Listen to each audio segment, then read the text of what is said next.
যারাই ক্ষমতায় এলেন, প্রত্যেকটি সরকার ক্ষমতায় থাকাকালীন তারা অত্যন্ত দক্ষতার সাথে, সুনিপুণতার সাথে নিজেদের ভাগ্য বদলিয়েছেন, জনগণের ভাগ্য বদলায় নাই। এ জনগণের ভাগ্য বদলাবে কি হলে? আসুন কোরআনের কাছে। কিসের কাছে? আল্লাহ রাব্বুল আলামিন বলেন, ইন্নাল্লাহা লা ইউগাইয়িরু মা বিকাওমিন হাত্তা ইউগাইয়িরু মা বিআনফুসিহিম।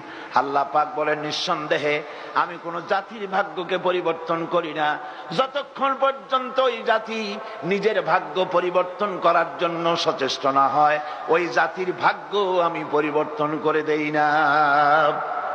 আমরা কি আমাদের ভাগ্যকে পরিবর্তন করতে চাই? জোরে বলেন চাই।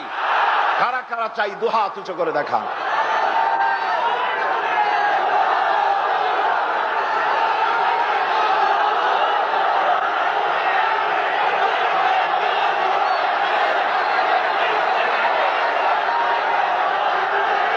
হাত নামান, হাত নামান।